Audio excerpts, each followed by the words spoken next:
Alright, today we're gonna just do how to do an oil change on a 3.5 Gen 2, Gen 2.5 Montero.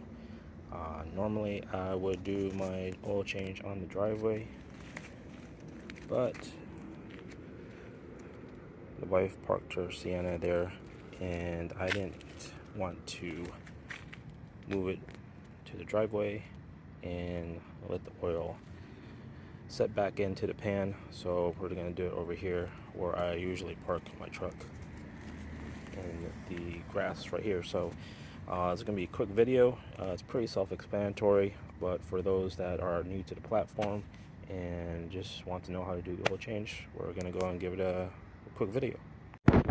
Already took off the skid plates, so you're going to have a front skid plate there, then you're going to have another skid plate, which is that one right there, that protects the diff and the some of the underside of the engine. So right here for the front skid plate, these are gonna be 14 mils. One right there, and then right here on the where the two skid plates meet, it's gonna share a 12 mil bolt.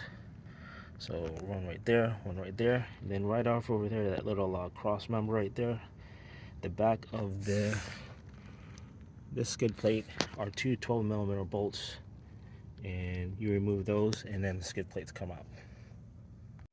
Okay, next, after you get the skid plates off, it's time to remove the oil filter.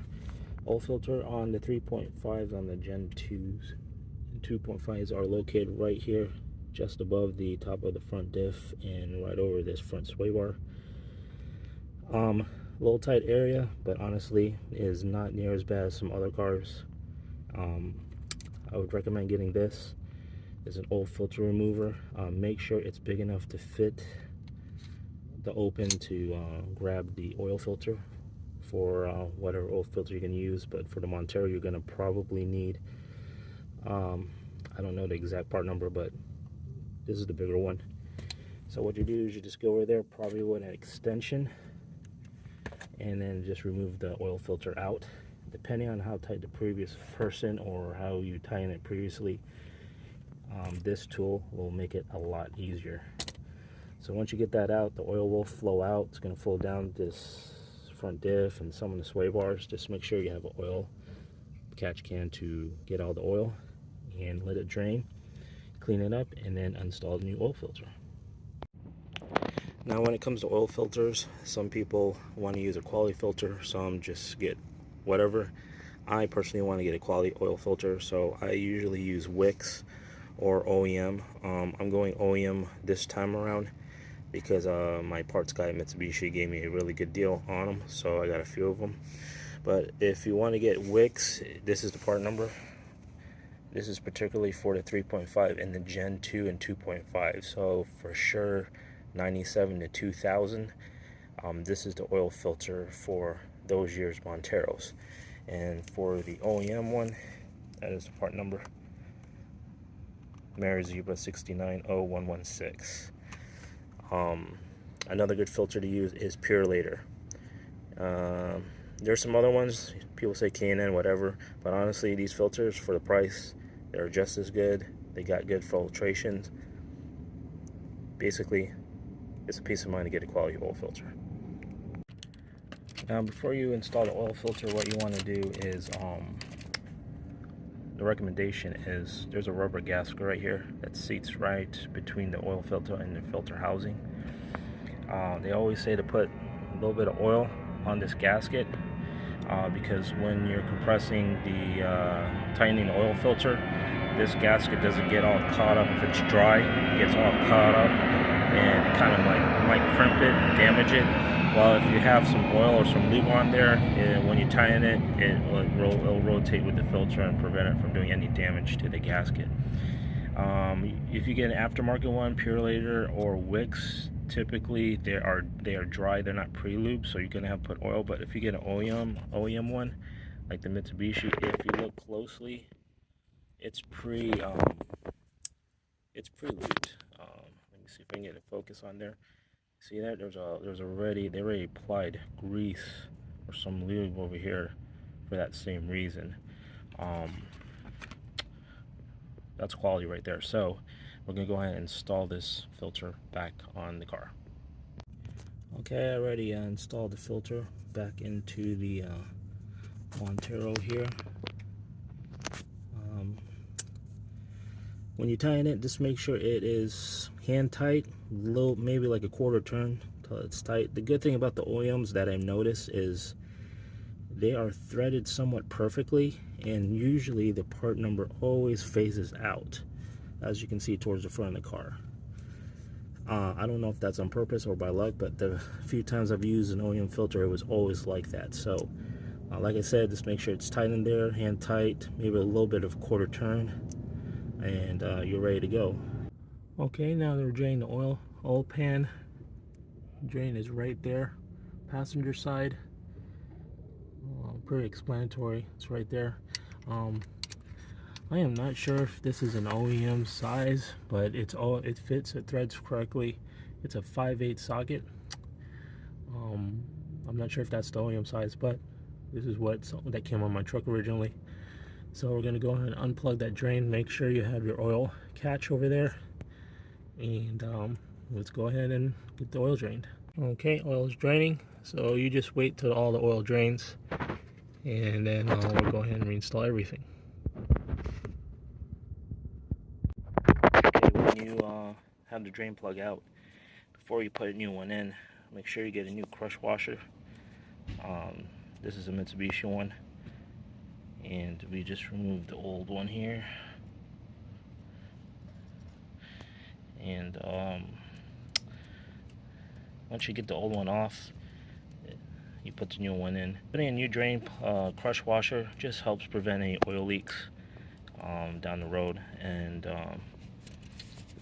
it's really a cheap thing just to replace every time you do oil change.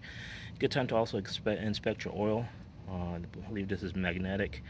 Just inspect the oil. If it looks kind of weird, maybe it's something you want to look into, but oil looks great, so we'll go and get this prepared to reinstall.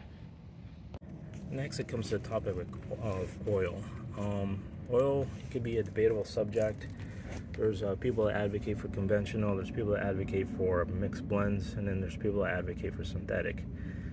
This is totally based on my opinion and my experiences, but I always use synthetic oil in all my vehicles.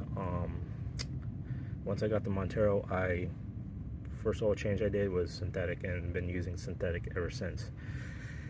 Now, I've used several different brands of synthetic oil. My first I was using was Valvoline. I have nothing against Valvoline. It's a really good oil. There's many articles and reviews showing it is a good oil. Then I switched to Rotella when they offered their gas truck oil, but pretty disappointed recently because found out they are no longer selling that oil, and I was very happy with it. They were selling at Walmart, couldn't find any more. I felt like that oil was really good, and then I switched to Supertech Walmart oil, which is not bad oil. It was made by Warren Industries, and they produce oil for Amazon and I think Costco brand or Sam's brand, one of those. But Warren oil is really good oil too. Don't sleep on them. They're just as good as the Valvolines, the Mobiles, and all that stuff. But unfortunately, I wanted to switch to a thicker oil because it's so hot in Florida, and my valve stem seals are starting to show their ugly side, which is a common thing on the Monteros. They start to leak. As the oil gets a little bit older, the viscosity is not as thick, so they kind of seep through, and I'm noticing more smoke as it's time to change the oil. So I couldn't find a 10W40 in any synthetic oil other than Mobil, and that's what I'm going to be using in this oil change. I would have loved to use Valvoline or even Supertech, but they don't offer a 10W40. Mobil was the only one I could find, so I'm switching to that. But yeah, I mean, oil is really personal preference. Obviously, there are reviews and they have reputations of have really good oil. Honestly, depending what you use it for, you can't really go wrong with these oils. A lot of the oils today meet and exceed all the requirements. So it's time to fill the oil on the Montero, the 3.5s, and I think most of the Mitsu V6s take 4.5 quarts. So you get a 4 or 5 quart jug, you'll have a half a quart left, and this is the more cost efficient way. It's cheaper to buy this than buying 5 separate quarts. So you just remove the oil cap and fill it.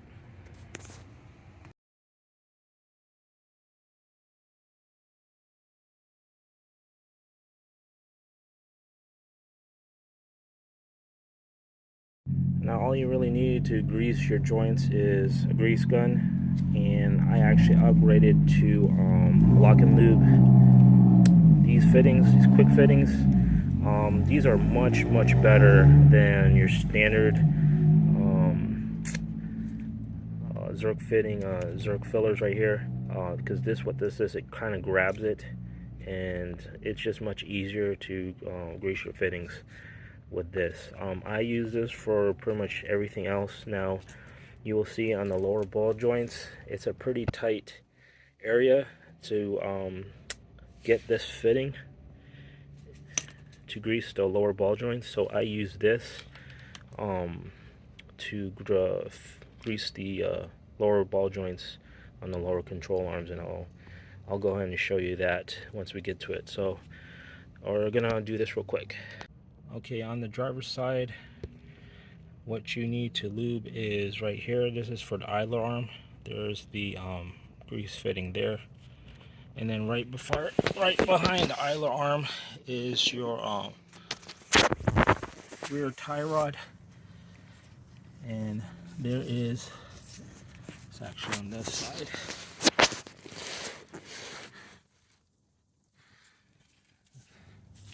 It's right behind here. Grease fitting is right behind there. And then the outer tie rod, that's the grease fitting there. And then your upper ball joint here, right there. That's your upper ball joint. That's the grease fitting there. So those are what you're gonna grease up on the driver's side. So how the this lock and lube works, see that fitting over there, you just put it there and it grabs it and it's locked. You don't have to force it in or anything. Really, it's just press this. These claws, I would say, come out, grab it, and then it pulls it in for you to go ahead and re-lube. So all it really takes is probably 2 to 3 pumps, and you're good. So I'm gonna go ahead and do that now. I'm gonna go 1. You can see the 2, 3, done. Now passenger side is identical to the driver's side, for the exception you don't have the idler arm that goes to the steering box. So you have your lower your outer tie rod, the upper ball joint, and then the inner tie rod right there. Okay, now for the lower ball joints, this is situated right behind the caliper. You got to access it from behind the tire. So as you can see, that lower ball joint is in a very tight place. The issue I'm having is it's very tight. I mean, there's no way this thing's gonna grab and be able to fill that Zerk fitting. So that's why Lock and Lube offers this. Essentially the same thing, but on the Zerk fitting, there's that little ball right there. What happens is that's where the grease goes in. So the concept was this, is you get this needle point to that ball, and that's how you grease the fitting. I've been doing this for the past several times. It works perfectly fine, works very well, and it allows me to grease the lower ball joint. It's very important to do these pretty much every oil change. You want to extend the life of these ball joints, keep them greased up. They do a lot of movement when you're driving, especially if you go on trails. These lower ball joints are always moving, so if you can keep grease, you've extended the life of these. And very important, these tend to get overlooked because they're hard to access, but yes, this is my solution. Hopefully this will work for you. So what you do is you just put that right where that ball is on top. See, you will actually feel it press in, and you just pump. It'll fill that up. Other things you want to also catch is this. This is from your four-wheel drive, your transfer case. Once your transfer case or prop shaft, there's a U joint there that you want to grease. You can twist it, so that's the fitting right there. Don't forget to grease that. Okay, one of the other things that I grease is the adventure-driven design adjustable Panhard bar. This is needed if you lift your truck, or even if you have a stock truck and you just want added strength of a stronger Panhard bar, better in stock. You're gonna want to invest in one of these, because the concept is when you lift your truck, what the Panhard bar does is it keeps the rear axle aligned with the truck. Now when you lift your truck, obviously you change a lot of geometry on your suspension, so what happens when you lift your truck, your axle kind of pulls off to the one side, and obviously if you have a factory one, there's no way to adjust it. While on the adventure driven design ones, you can adjust the Panhard bar to bring the axle to align with the truck. But with the ADD Panhard bar links, they are greasable because they're chromoly right here. You want to grease these up because they have these ball fittings, and you want to keep them greased up and not run them dry because they'll prematurely fail. And it's good to keep them greased up. It's just another preventative way to extend the life. But this is a great investment if you have a lifted Montero, to keep your axle aligned properly, so you have a good alignment, and it's added strength also. So I'm going to go ahead and grease these up, and I should be done. Okay, everything's buttoned up. Put it back to all skid plates. Make sure everything's tight. Now we're just gonna start the truck. Make sure everything's good.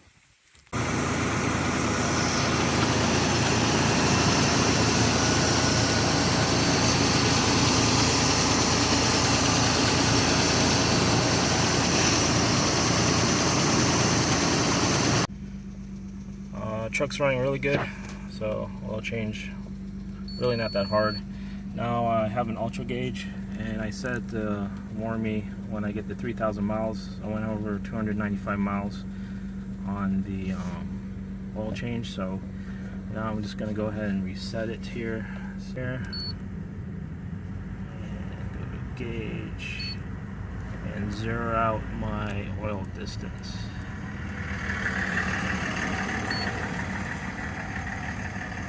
Go back.